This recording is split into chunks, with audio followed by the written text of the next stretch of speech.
वक्रतुंड महाकाय सूर्यकोटि समप्रभ निर्विघ्नं कुरु मदेव सर्वकार्येषु सर्वदा।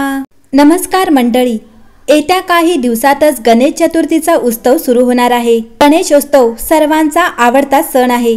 बुद्धिदाता, विघ्नहर्ता, सुखदाता गणपती बाप्पाला अनेक नावांनी ओळखले जाते आणि त्याच्या अनेक कथाही प्रचलित आहेत। गणपती बाप्पा आणताना, गणेशाची आरती करताना आपण शेवटी गणपती बाप्पा मोरया म्हणतो, तर जय जयकार करताना मोरयाच का म्हणतो ते जाणून घ्या। गणपती बाप्पाला मोरया का म्हटले जाते याविषयी फार कमी लोकांना कदाचित माहिती असावे। गणपती बाप्पा सोबत मोरया शब्द कुठून जुळून आला यामागे जुनी कथा आहे। महाराष्ट्रातील पुणे शहरापासून 15 किलोमीटर अंतरावर असलेल्या चिंचवड गावातील ही कथा आहे।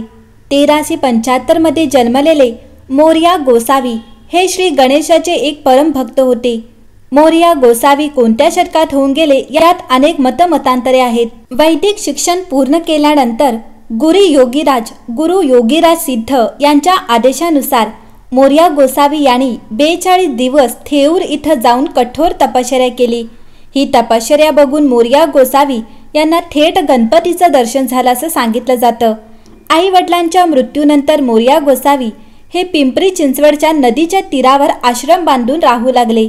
चिंचवडच्या गणेश मंदिराची कथा अशी सांगितली जाते की नदीमध्ये आंघोळ करत असताना मोरया गोसावी यांना एक गणेश मूर्ती सापडली आणि त्यांनी त्या मूर्तीची प्राणप्रतिष्ठा करून मंगलमूर्ती वाडा तयार केला। मयुरेश्वर गणेश मंदिर महाराष्ट्रातील अष्टविनायक गणपतींपैकी एक आहे असे सांगितले जाते। वयाच्या 117 वर्षापर्यंत मोरया गोसावी नियमितपणे मयुरेश्वर मंदिरात जात राहिले, परंतु वृद्धापपणामुळे त्यांना मंदिरात जाणे शक्य होईना। यामुळे मोरया गोसावी नेहमी दुःखी राहत होते। एके दिवशी श्री गणेशाने त्यांना स्वप्नात दर्शन देऊन सांगितले की उद्या तुला स्नान करताना मी दर्शन देईल। दुसऱ्या दिवशी चिंचवडच्या कुंडामध्ये मोरया गोसावी स्नानासाठी गेले। कुंडामध्ये डुबकी लावून बाहेर येताना त्यांना हातामध्ये श्री गणेशाची एक छोटी मूर्ती होती। देवाने त्यांना दर्शन दिले। ही मूर्ती मोरया गोसावी यांनी मंदिरात स्थापित केली। त्यानंतर याची समाधीही तेथे बांधण्यात आली। हे ठिकाण मोरया गोसावी मंदिर नावाने ओळखले जाते। गणपती सोबत येथे मोरया गोसावी यांचे नाव अशा प्रकारे जोडले गेले आहे की लोक येथे फक्त गणपती उच्चार न करता गणपती बाप्पा मोरया अवश्य म्हणतात। पुण्यातील याच गावापासून गणपती बाप्पा मोरया बोलण्यास सुरुवात झाली आणि आज देशभरात गणपती बाप्पा मोरया म्हटले जाते। मंडळी, तसेच गणपतीच्या पूजेत कोणत्या वस्तू अर्पण केल्या पाहिजेत आणि कोणत्या निषिद्ध मानल्या जातात हे आपल्या सर्वांना माहीत आहे। गणपतीच्या पूजेत तुळशीचा वापर करणे निषिद्ध मानले जाते, पण त्यामागील दंतकथेबद्दल तुम्हाला माहिती आहे का? तर जाणून घ्या गणेशाच्या पूजेत तुळस वर्जित का आहे। पौराणिक कथेनुसार राजा धर्मात्माची कन्या तुळस ही लग्नाच्या इच्छेने तीर्थयात्रेवर निघाली। तीर्थयात्रेदरम्यान तुळशीने पाहिले की गणेशजी गंगेच्या किनाऱ्यावर तपस्या करत होते। पौराणिक कथेनुसार भगवान तपस्येत विलीन होते।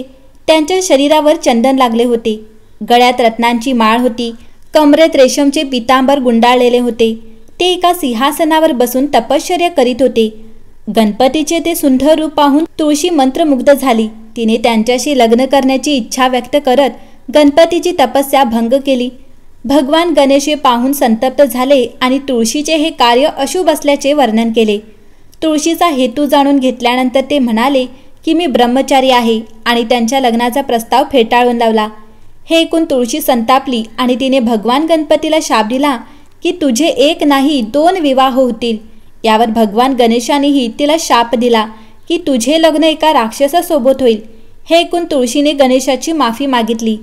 तेव्हा गणेशजी म्हणाले की तुझे लग्न शंखचूर्ण नावाच्या राक्षसाशी होईल, पण तू रोपाचे रूप धारण करशील। ते म्हणाले की कलियुगात तुळशी जीवन आणि मोक्ष देणारी असेल, पण तुझा वापर माझ्या पूजेत करणे निषिद्ध असेल।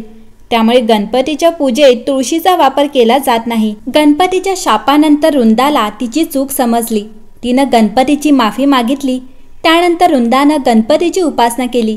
तेव्हा प्रसन्न होऊन गणपती म्हणाला की तुला माझ्या पूजेत वर्षातून फक्त एकदा स्थान मिळेल।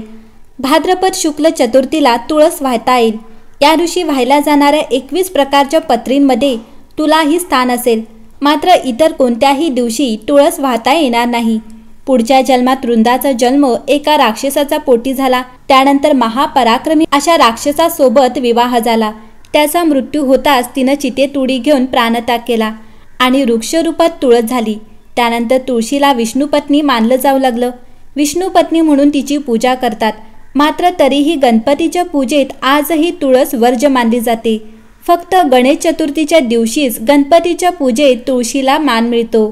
मंडळी, या पौराणिक कथेबरोबर साधा तर्क लावला तरी लक्षात येईल की गजाचे मुख म्हणजे हत्तीचे मुख.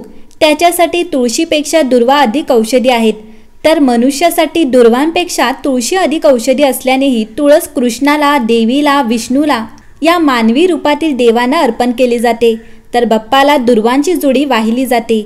म्हणून वर्षभरात गणपती बाप्पाला तुळस वाहू नये. त्याच्या प्रिय दुर्वा त्याला अर्पण करा आणि प्रेमभावाने, भक्तिभावाने म्हणा, गणपती बाप्पा मोरया.